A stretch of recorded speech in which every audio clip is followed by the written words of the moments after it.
안녕하세요. 오늘의 데일리 뉴스레터에 오신 것을 환영합니다. 1. 인도의 역대급 대신 2. 말레이 FA50 최대 위기 3. 루마니아에서 반가운 소식 한번 진실을 알아봅시다. 보도에 따르면 말레이시아 반부패위원회 맥은 말레이시아 경전투기 엘카 입찰에서 실패한 입찰자로부터 불만을 접수하고 부정행위 혐의에 대한 조사를 시작한 것으로 보인다. 말레이시아에서 진행 중인 차세대 경전투기 도입 사업에서 한국의 FA50은 인도의 테자스를 제치고 계약이 성사될 것으로 예상되었지만 생각지도 못한 변수가 발생하여 도입 논의가 일시 중단되었다. 경쟁자인 인도가 입찰에서 뒷수작을 부려서 앞서가기 위한 노력을 하고 있었다는 사실이 드러났다. 이로 인해 FA50에 대한 여론이 악화되어 순조로워 보였던 FA50 수출 사업에 브레이크가 걸렸다. 하지만 말레이시아 언론은 입찰의 당사자인 말레이시아가 FA50을 선호한다는 의견을 내놓았다. 이에 반해 인도군은 자국의 무기 대신 한국의 무기를 구매할 것을 밝혔다. 이로 인해 인도군 내부에서도 분열이 일어났다고 한다. 인도군마저 한국 무기를 택한 이유에 대해 자세히 알아보도록 하겠습니다. 최근 말레이시아에서 진행 중이던 전투기 입찰 경쟁에서 FA50이 사실상 승리했다는 희소식이 들려왔었습니다. 지난 5일 말레이시아 군사 전문 매체에서는 한국의 FA50 블럭 20, 36대 구매 계약이 확정됐다고 보도했습니다. 말레이시아 공군은 노후화된 러시아제 전투기 미그 29를 대체하기 위해 경전투기 도입 사업 엘카를 진행 중이었는데요. 최종 후보로 인도의 헬테자스 티저즈 MK1 모델과 한국의 T50 블럭 20 모델이 치열하게 경쟁 중이었습니다. 사실 경쟁이라고 언급됐었지만 개발 이후 한때도 수출된 적 없는 테자스와 세계 각국에 수출되며 명품이라고 인정받고 있는 FA50 중 누가 이길지는 불보듯 뻔한 일이었습니다. 현실을 깨달은 인도는 정면 승부를 포기하고 본격적인 뒷공작에 착수했는데요. 인도 언론은 상황이 불리하게 흘러가고 있음에도 여전히 테자스가 우위에 서 있다고 보도하며 FA50을 깎아내리기 위해 난데없이 인도네시아를 걸고 넘어졌습니다. 우리의 진상 고객 인도네시아는 T50을 구매해 운용 중이기도 한데요. 그 처참한 정비 실력으로 벌써 2대의 T50을 추락시켰었죠. 그런데 인도 언론은 인도네시아에서의 사고를 트집 잡으며 FA50의 품질을 믿을 수 없다고 주장했습니다. 사고 조사 결과 명백한 인도네시아의 정비 실수였음이 드러난 사건들이었는데 말입니다. 인도네시아 네티즌들도 인도 언론의 주장에 동조하며 한국제 무기는 믿을 수 없다고 주장하고 나섰습니다. 거기에 FA50의 도입 비용에 대한 잘못된 정보를 제공하고 높은 가격 때문에 말레이시아 입찰에서 테자스가 앞서고 있다고 보도했는데요. 이에 말레이시아 언론이 나서서 인도의 주장은 사실이 아니라고 반박하는 보도를 냈습니다. 말레이시아 언론의 보도에 따르면 신뢰할 수 있는 소식통이 타이와 말레이시아 국방부의 협상은 매우 잘 진행되었습니다. 인도 언론이 보도한 가격 문제는 완전히 거짓말입니다. 라고 전했다고 합니다. 또한 FA50을 수입한 국가 중에서 사고가 발생한 건 인도네시아뿐이며 그렇게 잘났다는 테자스는 왜 한 대도 팔린 적이 없냐고 날카롭게 지적해 손바닥으로 하늘을 가리려 하는 이들의 입을 다물게 만들었습니다. 입찰에서 승리하기 위해 FA50에 대해 헛소문을 퍼뜨릴 정도로 인도는 테자스의 판매에 절박하게 매달리고 있는데요. 테자스 전투기는 인도의 처참한 무기 개발사를 대표하는 3대 흑역사 중 하나입니다. 다른 두 개는 그 유명한 아준 전차와 인사지 소총이죠. 인도의 아준 전차는 세계 무기 개발사에서도 손꼽히는 괴작인데요. 무려 34년이나 되는 개발 기간을 거쳤음에도 교람투성인 결과물이 나와 밀리터리 마니아들의 비웃음을 사고 있는 전차입니다. 이 개발 기간이 얼마나 길었냐면 인도에서 아준 전차 개발을 시작할 당시 한국에서는 K1 전차를 개발하기 시작했는데 한국에서 다음 세대인 K2 전차까지 개발과 양산을 진행한 뒤에야 인도에서는 아준 전차의 배치를 겨우 시작할 정도였죠. 게다가 실전 배치된 전차들에도 도저히 감당할 수 없는 결함들이 산재해 현 세대 전차와 비교는커녕 2세대와 비교해도 뒤처지는 성능의 결과물이 나오고 말았습니다. 아준 전차를 사용할 인도 육군은 이미 예전부터 문제의 심각성을 인지하고 있었는데요. 90년대부터 아준 전차의 개발 중단을 건의해왔지만 정부 고위 관료들의 요구에 따라 성공할 수 없는 프로젝트를 계속해서 붙잡고 늘어져야 했습니다. 아준 전차의 실전 배치가 결정되자 인도 육군에서는 아준 전차가 인도 군의 작전 수행 능력에 치명적인 손상을 준다고 강력하게 항의했지만 결국 인도 정부의 강압으로 기갑부대의 실전 배치되었고 추가 양산에 들어갔는데요. 최근 이루어진 조사에 따르면 배치된 아준 전차의 75% 이상이 고장으로 인해 작전이 불가능한 상태라고 합니다. 결국 인도 정부에서는 아준 전차를 전력 외로 상정하고 차세대 전차 도입 사업을 진행 중이죠. 테자스 역시 아준 전차와 별 다를 바 없는 상황입니다.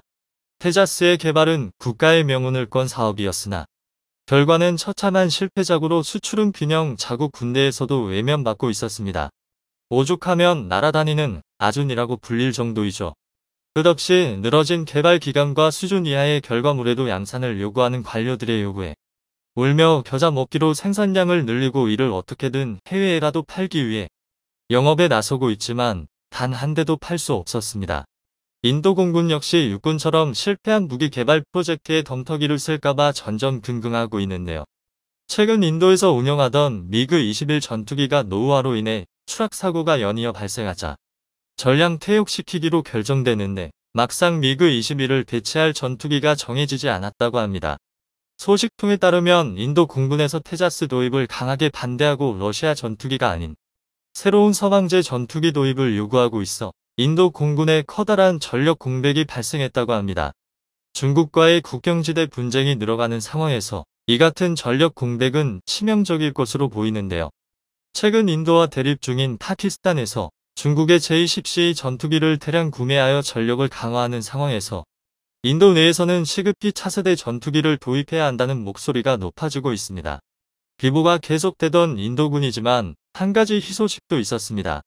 최근 인도에서 비크란트급 항공모함을 자체 기술로 건조하여 전력화하는 데 성공했다고 합니다. 과거 러시아의 사기를 당해 고물 항공모함에 수십억 달러나 지불해야 했던 인도가 자체적인 항공모함을 가지게 되었다는 매우 고무적인 소식이었습니다. 결과물도 인도에서 만든 거라고 믿을 수 없을 만큼 상당히 잘 나왔는데요. 그런데 항공모함은 있는데 항공모함에 탑재할 함재기가 없어 난감한 상황이라고 합니다. 인도에서는 항공모함을 개발함과 동시에 테자스를 함재기로 개발하려 시도했었으나 땅에서도 못 써먹을 물건을 바다에서 써먹을 수 있을 리 만무한 일이었죠. 결국 함재기 57기를 구매하기 위해 250억 달러를 지출할 계획을 세웠었는데요. 처음 고려된 것은 러시아의 미그 29K였는데 우크라이나 전쟁을 통해 러시아제 무기들의 스펙이 속속들이 드러나면서 서방제 항공기들로 눈을 돌렸습니다. 현재 보잉사의 FA-18의 구매에 대한 협상이 진행 중인데 라팔을 제작한 프랑스의 항공사 다수에서도 라팔이 스틸점프대로 이륙하는 테스트에 성공했다고 발표하며 인도의 함재기 사업에 어필하고 있어 확실하게 정해지지 않은 상황입니다. 그런데 인도의 함재기 도입 사업에서 한국이 경쟁자가 될 수 있을 것으로 보이는데요. 최근 카이에서 KF-21의 함재기 모델을 개발 중임을 발표하며 전 세계에 관심이 집중되고 있습니다. 이번에 개최된 DX 코리아 2022 방산 박람회에서 KF-21N의 모형을 공개해 각국에서 모여든 국방부 관계자들의 주목을 받고 있는데요. 인도에서도 한국에서 개발 중인 함재기를 주의 깊게 살피고 있다고 합니다. 슈퍼호햇과 라팔을 뛰어넘는 성능의 차후 5세대 전투기와 맞먹는 전투 능력을 갖추게 돼 KF-21이 인도 국방부의 시야에 들어온 것이죠. 물론 KF-21N의 양산 시기는 2030년 정도로 예상되어 아직 먼 일처럼 보이지만 인도에서 비크란트급 항공모함에 이어 두 번째 자국산 항공모함인 INS 비살의 건조도 진행 중이기에 인도의 함재기 수요는 계속될 것으로 보입니다. 거기에 INS 비사람에는 스키 점프대 방식이 아닌 캐터펄트 방식이 채택되어 KF-21N을 운용하기에 매우 적합할 것으로 보이고 있습니다. 그리고 인도 공군뿐만 아니라 육군 역시 한국 무기를 구입하기를 원한다고 합니다. 인도 육군은 차세대 전차 도입 사업 FRCV를 통해 기존 주력 전차인 T-72, 2,400대를 대체할 1,770여 대의 신형 전차를 도입할 예정인데요. 현재 한국의 K2 흑표 전차가 가장 유력한 후보로 주목받고 있습니다. 인도로 수출되었던 K9 자주포 백무는 중국과 마주한 국경지대에 투입되어 혁혁한 공을 세우고 있는데요. K9 자주포의 성능에 매우 만족했던 인도 육군은 전차 도입 사업에서 한국의 K2 흑표 전차를 강력하게 밀어주고 있어 선정될 가능성이 높다고 합니다. 이번 전차 도입 사업의 총 규모는 무려 20조 원에 달해 전차 한 종만으로 폴란드 전체 방산 수입에 맞먹는 빚들이 터질 것으로 기대받고 있습니다. 수많은 실패에도 국산 전투기에 대한 미련을 버리지 못한 인도는 테자스에 이은 5세대 전투기 엠카의 개발을 진행하고 있는데요. 벌써부터 제2의 테자스가 되는 게 아니냐는 우려의 목소리가 나오고 있습니다. 다목적 스텔스 전투기를 표방하며 개발 중인 엠카 전투기이지만 인도에선 5세대 전투기에 필요한 기술이 거의 없어 기초 기술 개발에만 막대한 비용과 시간이 소모될 것으로 보고 있습니다. 특히 인도에서 개발한 이사 레이더는 아직도 시제품의 수준에 머물러 있으며 테자스에 탑재도 되지 못해 인도가 만드는 전투기가 진정한 5세대급 전투기가 될 수 있냐는 의문이 제기되고 있습니다. 인도에서는 2025년 시험 비행을 마치고 2031년 블록 1을 양산하는 것을 목표로 하고 있지만 인도의 무기 개발사를 돌아보았을 때 여기서 10년, 20년이 연기되어도 놀라지는 않을 것 같습니다. 한때는 KF-21의 경쟁 상대로 언급되었었지만 엠카가 양산될 무렵에는 KF-21은 블록 2로 넘어간 뒤일 것으로 보여 애초에 경쟁이 성립하지도 않을 것으로 보고 있습니다. 어떻게 보면 인도는 한국의 무기 개발에 있어 반면교사가 되어주고 있습니다. 모호한 개발 목표와 투명하지 못한 개발 과정, 해외 기업의 기술력에만 의존하여 주도권을 상실한 모습 등 한국은 인도의 시행착오들을 보고 배워 같은 실수를 저지르는 일이 없어야 하겠죠. 놀랍다. 나였더라도 한국 무기를 선택했겠다. 한 독일 장교가 한국 무기를 보며 경탄을 참지 못했습니다. 미국 방산 전시회에 전시된 한국 무기들이 각국 군 관계자들의 찬사를 받았습니다. 한국의 폴란드 시장을 빼앗겼던 독일이지만 직접 장비를 운영하는 현역 장교는 한국 무기가 대단하다는 사실을 부정할 수 없었던 것 같은데요. 한국의 독주에 미국에서 한국을 붙잡기 위해 숨겨왔던 비밀병기를 공개하고 나섰다고 합니다. 미국에서 들려온 소식에 일본에서 마저 K방산의 위용을 인정하고 말았다는데 어떻게 된 일인지 자세히 알아보도록 하겠습니다. 10일부터 12일까지 미국 워싱턴에서 열린 지상군 방산 전시회 오저 2022에 하나 디펜스가 참가해 K9 자주포와 K10 탄약군반 장갑차의 실물 장비를 선보였습니다. 오전은 매년 미국과 독일, 영국 등 800여 개의 주요 방산업체가 참가하는 세계 최대 규모의 지상군 분야 방산 전시회로 세계 유수의 방산업체들의 첨단 무기들 사이에서 한국 무기들 역시 뜨거운 관심을 받았습니다. 러시아의 우크라이나 침공 이후 전 세계적인 군비 증강 열풍이 불고 있는 가운데 각국 방산업체들이 치열한 수출 경쟁을 벌이고 있습니다. 이 같은 방산 전시회는 방산기업 간의 소리 없는 전쟁터이기도 합니다. 수많은 전시관 중에서 한국의 첨단 기갑 차량들이 전시된 한화 디펜스 전시관에 외국군 관계자들의 발길이 끊이질 않았다고 하는데요.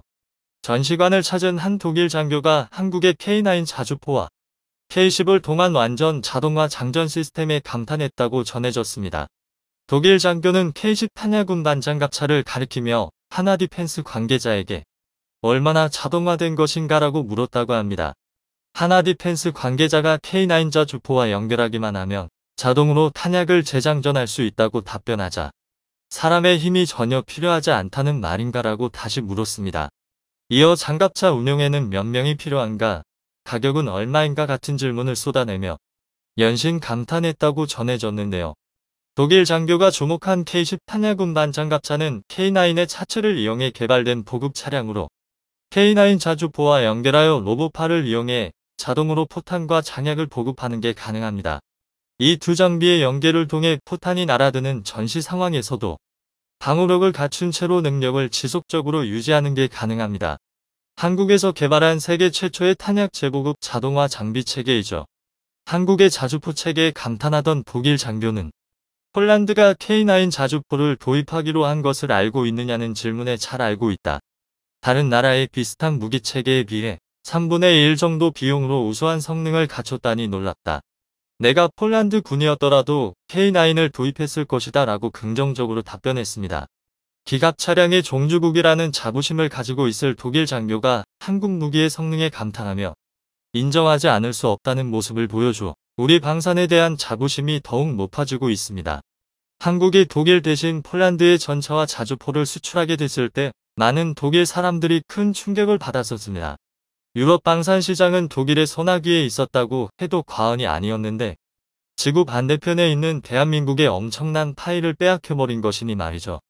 이에 대해 믿을 수 없어하며 폴란드가 유럽을 배신했다고 분노하는 사람들도 있는 반면 사태를 객관적으로 바라보고 있는 사람들도 많습니다. 최종 사용자 조항과 미루는 정부 때문입니다. 아무도 긴급 상황에서 독일에 의존하고 싶어 하지 않습니다만 누가 그들을 비난할 수 있겠습니까? 모두 한국이나 미국 같은 곳에서만 무기를 구입할 것입니다. 중요한 건 독일이 아니라는 겁니다. 독일 네티즌들은 이제는 세계 방산 시장을 한국이 주도하고 있다는 것을 인정하고 따라잡기 위해 노력해야 한다고 말했습니다. 이렇듯 우리 방산 기업들이 크게 득점하며 앞서 나가고 있지만 결코 방심해서는 안 될 것 같습니다. 무기 산업의 첨단을 달리고 있는 미국이 이번 박람회에서 새로운 전차를 공개해 큰 화제를 불러 모았습니다. 미국의 주력 전차이자 세계적인 베스트셀러인 M1 에이브람스 전차의 최신 모델 에이브람스 X를 공개한 것인데요. 에이브람스 X는 신형 44구경 XM360원 저반동 활강포가 도입되어 더 적은 반동으로 정확한 사격이 가능해졌습니다. 또한 포탑이 완전 무인화됐을 뿐만 아니라 기총으로 RCWS가 탑재되어 승무원 3명만으로 운영할 수 있으며 트로피 능동 방어 시스템이 탑재되어 대전차 무기에 대한 방어력도 갖추었습니다. 이번에 공개된 에이브람스 X 모델은 아직 프로토타입에 지나지 않지만 향후 미군의 전차가 발전하게 될 모습을 미리 제시했다고 볼 수 있습니다.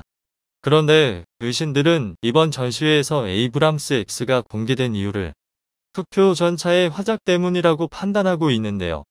프랑스의 군사 매체 메타디펜스에서 미국 제너럴 다이나믹스는 에이브람스 X로 독일 KF-51 판처와 한국의 K2 흑표에 대응하려고 한다는 제목의 기사를 보도했습니다.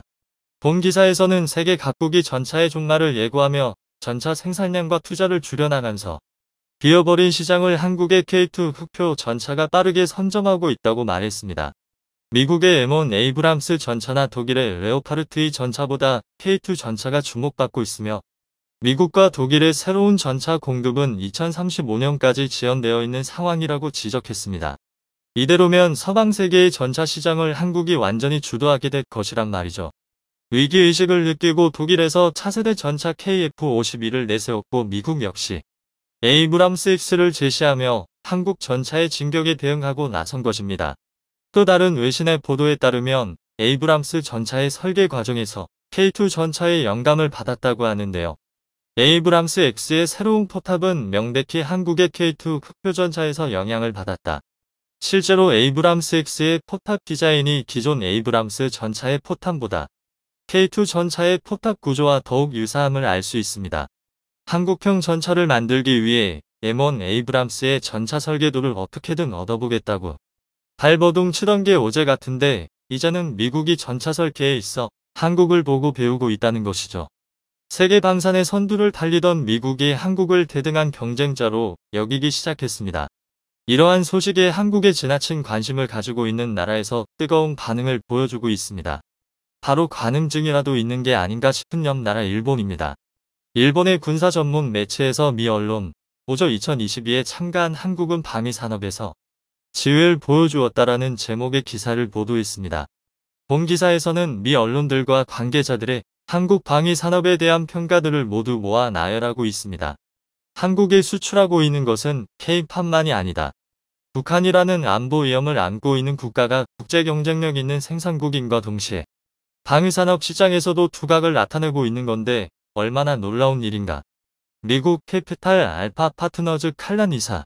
경이적인 매출의 성장을 보이는 한국 방위산업의 현상은 우연의 산물이 아니라 의도적인 전략의 성과이다. 한국 기업은 복수 정권에 걸친 하이레벨 협상, 무기 수출을 뒷받침하는 정책, 무기 박람회 참가를 결합하여 숫자를 늘려온 것 같다. 디펜스 뉴스. 현실감을 띠고 있어 유럽과 아시아의 무기 수요는 높아지는 한편 이 거대한 수요에 미 방위산업이 대응할 수 없는 한 무기 시장에서 한국의 대두는 미국도 환영해야 할 뉴스다. 호주 유나이티드 스테이츠 스터디즈 상트르. 한국 방산이 이루어낸 경이로운 업적에 각국 외신들이 찬사를 아끼지 않았습니다. 미 언론뿐만 아니라 일본 언론까지 한국 방산이 성공했다고 인정하며 그 전략을 본받아야 한다고 말하고 있는데요. 한국의 방위산업이 세일즈에 성공하는 비결은 잠재적인 고객의 안보 환경, 재무 상황, 산업 구조를 조사해 필요하다면 현지 기업과의 공동 생산, 신규 제조가 아닌 한국군이 사용한 중고 무기, 도입에 필요한 자금 대출 등 고객에 맞춰 제안을 유연하게 커스터마이즈하는 점이다. 일본 경제는 이에 대해 일본 네티즌들도 분하지만 인정하지 않을 수 없다는 반응을 보여주고 있습니다. 이런 자유로운 사고방식이 한국의 특기지. 일본도 예전에는 그랬을 텐데 이제는 갈라파고스화돼버려 다른 나라에서 사용할 수 없는 상품밖에 없어. 예를 들어 신칸센이 중국이나 대만 이외에 보급되지 않는 것은 일본형 시스템에 특화되어 있기 때문이지. 일본 무기는 실전을 거치지도 않았기에 다른 나라에서 사용하려 할지 의심스러워. 일본이 버블 경제 이후로 겸손함을 잃어버려 너무 안타까워. K9이나 레드백은 일본에 도입해도 좋을 것 같아요. 국내 생산으로 하면 공급 면에서도 유리하고 그러면 혐한파에서 난리를 칠까요? 매출 3조가 사정벌이 내라니 너무 굉장한 걸. K-팝도 그렇지만 세계적으로 유명한 아티스트가 나오기 훨씬 전부터 각국의 언어로 번역하고 언어를 공부해서 꾸준히 판매하고 있었어. 무기 수출도 우크라이나 사태로 약진한 것 같지만 아마 훨씬 전부터 결과를 내기 위해 여러 시행착오를 겪었겠지. 일본이 무기 수출에서 출발선에 설 때쯤이면 적어도 나는 환갑 정도일까. 그동안 한국 방산이 잘 나간다는 소식을 한국 언론들이 편파적으로 조작해낸 거짓말이라고 믿고 있던 일본인들마저 해외 유수의 언론들을 통해 보도된 부정할 수 없는 사실에 입을 다물고 말았습니다. 현실을 직시하고 이제라도 노력해야 한다는 의견이 나오고 있지만 고착화된 일본 방산이 세계 시장에 진출하기란 사실상 불가능에 가까워 보이네요. 한국의 오저 참가에 대해 해외 언론들이 보도한 공통된 표현이 있었습니다. 떠오르는 방산 플레이어로서의 한국의 의상. 한국이 세계 방산 시장에서 라이징 스타라는 것을 모두가 인정하고 있는 것이죠. 아시아를 넘어 미국까지 뻗어나가고 있는 K방산이지만 방심은 금물일 것입니다. 세계 방산의 절대자였던 미국이 한국을 전력으로 상대해야 할 경쟁자로 인식하기 시작했으니까요. K방산이 정상에 올라설 그날까지 멈추지 않고 나아갈 수 있도록 한국 방산 기업들의 열렬한 지지를 보냅니다. 연전연승을 이어가고 있는 한국 방산업계에 있어 또 하나의 놀라운 소식이 전해졌습니다. 바로 3조 원에 달하는 K2 전차 수출을 성공한 것인데요. 루마니아에서 한국 K2 전차를 강력하게 요구했다고 합니다. 루마니아 국방장관이 직접 K2 전차를 보고 엄지를 치켜들 정도로 만족감을 표현했다고 하는데요. 승승장구하는 한국 방산이 이룬 업적과 현재 진행형인 임기에 대해 지금부터 자세하게 설명해 드리겠습니다. 성황리에 행사를 마친 대한민국 방위산업청 DX 코리아, 그 어느 때보다도 화려한 개막식은 물론이고 국내외를 막론하고 한국 무기에 대해 관심이 높은 가운데 전 세계 군사 관계자들의 눈이 한국으로 집중했습니다. 무기 수입이 다급한 일부 해외 군 관계자들은 직접 산업전의 모습을 드러내며 한국 무기를 직접 눈에 담고자 열심히 행사장을 돌아다니는 모습을 보였는데요. 슬로바키아는 물론이고 폴란드 관계자들도 모습을 보였습니다. 그 중에서도 루마니아 국방부 장관은 깊은 관심을 보였는데요. 그가 특히 눈길을 준 한국 무기는 바로 K2 전차였습니다. K2를 생산하는 현대로템 부스의 직접 모습을 드러내며 꼼꼼하게 모든 부분을 관찰했다고 하죠. 바실레 든쿠 루마니아 국방부 장관은 K2 전차 설명을 듣고 실물을 직접 다 만져본 이후에 침묵에 잠겼다고 합니다. 그리고 이내 엄지를 치켜들며 만족했다고 하는데요.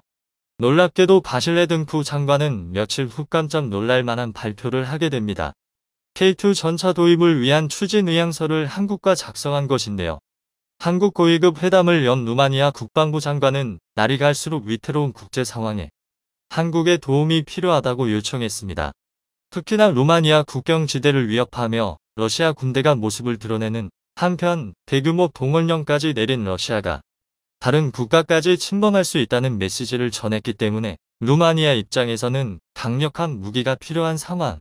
그런 와중에 국가인 폴란드가 한국 무기를 급하게 구매하면서 루마니아는 한국 무기 도입을 진지하게 고려했습니다.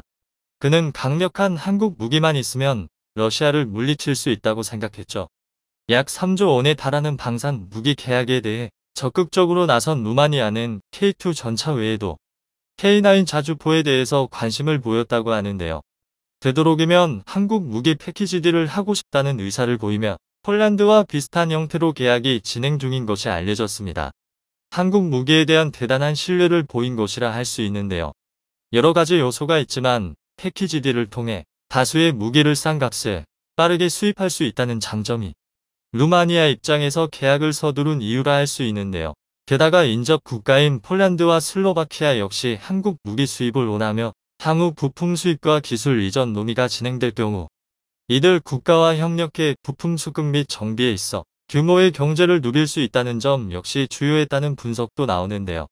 폴란드로 시작된 방산 협력이 도미노 효과를 일으켜 주변 국가에도 퍼지면서 다른 국가 무기를 구입하는 것보다 한국 무기를 구입하는 것이 더 이득이라는 결론이 나온 것입니다.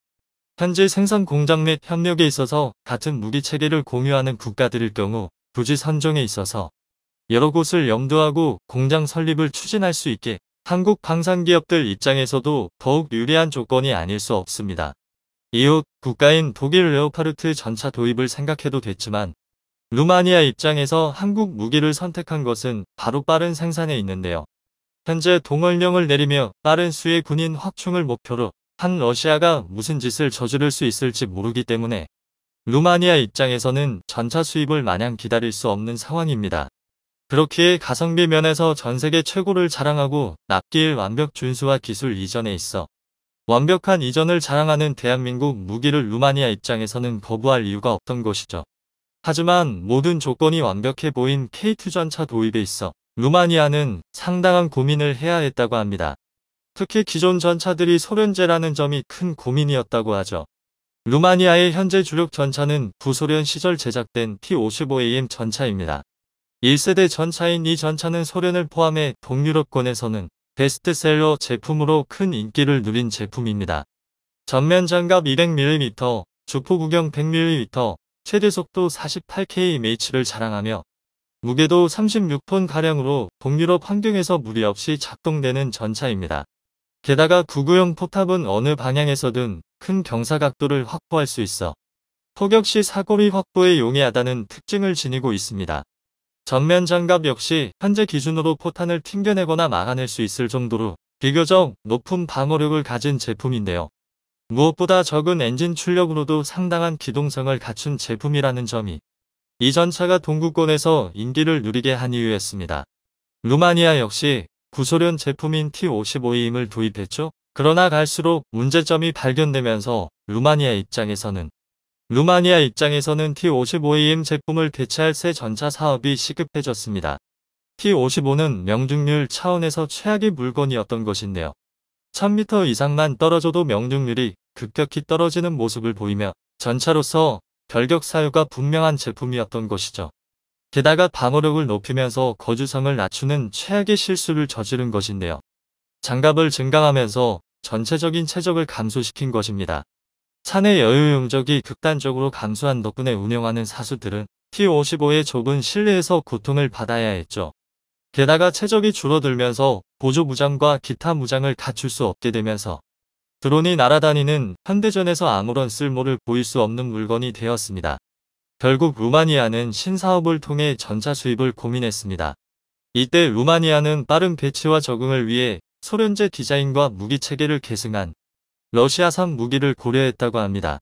기존 T-55AM 무기에 익숙한 루마니아 병사들을 위한 처사였죠. 하지만 정치적인 문제가 개입되었습니다. 러시아와 루마니아는 오랜 앙금을 지닌 국가로 루마니아 입장에서는 러시아 무기를 받는 것은 적의 무기를 수입하는 것이기에 탐탁치 않아 했습니다. 과거 루마니아 왕국의 영토였던 몰도바를 러시아 제국이 강제로 병합해 몰도바가 루마니아로부터 떨어져 나갔던 적이 있습니다. 이 사실에 항상 분노한 루마니아인들은 러시아를 경원시했는데요. 무기 도입에 있어서도 이는 마찬가지였습니다.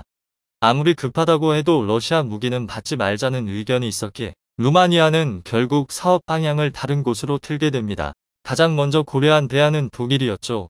그러나 독일 전차는 성능은 확실한 반면 너무나도 늦게 나오고 비쌀 뿐더러 시설 및 부품 이전에 대해 악명이 높았습니다.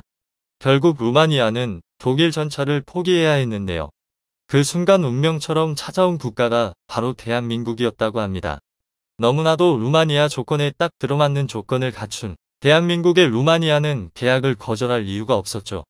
폴란드의 K2 전차 납품을 위해 일정을 서두르고 있던 현대로템은 루마니아 계약 체결까지 이어지면서 더욱 바쁜 나날을 보내며 일정 맞추는 일이 시급해졌습니다. 폴란드가 1차 물량 시기를 앞당기자고 제안하며 빠른 전차 수입을 원하는 한편 루마니아도 폴란드 이전과 더불어 루마니아도 빠른 물량을 받을 수 있게 조치해 달라는 부탁을 하면서 현대로템을 향해 끊임없이 구애하는 상황. 덕분에 현대로템은 일손이 부족해 세 자릿수 규모의 특별 채용은 물론 경력직과 신규 직원 채용에 나서는 모습을 보였습니다. 올해 상반기 250명 채용에 이어 하반기에도 엄청난 채용을 계획하는 등 일손을 충당하기 위해 인력 모집에 열을 올리고 있죠. 그러나 현재 충원되는 인력만으로 감당하기 어려울 전망인데요. 이미 슬로바키아에서도 K2 전차에 대한 논의가 있는 한편 리투아니아에서도 빌리우스 세메스카 국방부 차관이 신범철 국방부 차관과 만난 자리에서 방산 수입 논의를 했다고 합니다. 한국 육군의 대규모 기동 화력 시험에 참여했던 그는 실제 훈련에서 보여준 한국군의 화력에 깊은 감명을 받았다고 하고 양국 사이의 방산 협력 강화를 위한 구체적인 논의를 했다고 합니다. 여기서도 마찬가지로 한국 K2 전차를 언급했다고 하는데요. 파키스탄과 사우디아라비아 등 중동 지역 국가들에서도 K2 전차를 탐냈다는 이야기가 나오고 있습니다. 그 중에서도 가장 구체적인 수량 논의까지 나오고 있는 곳이 이집트로 알려져 있는데요. 이미 작년 2021년 이집트 방산 전시회 기간에 K9 자주포는 물론 K2 전차에 관해 공동 생산과 기술 협의에 대해 논의하면서 한국 전차 수입에 굉장한 열의를 보여준 바 있었는데요. 엘디바 원전 사업과 관련 이집트가 성의를 보여주면서 한국 역시 이집트에게 큰 선물을 할 것이라는 분석이 지배적입니다. 특히 이집트 항구 건설 및 각종 건설 사업에 한국에 잇따라 수주를 성공하는 성과를 거두는 등 이집트 한국 관계가 공고한 상황. 현재 수준으로는 턱도 없을 정도로 K2 전차 수출에 있어 한국이 부하가 걸리지 않을까 걱정될 정도인데요. 땀을 흘리며 뒤에서 고생하신 한국 엔지니어의 노고에 감사하며 전 세계가 탐을 내는 한국 전차의 위엄에 박수를 보냅니다. 영상이 도움이 되셨다면 구독과 좋아요 부탁드리며 오늘도 감사합니다. 최고로 멋진 하루 보내시길 바랄게요.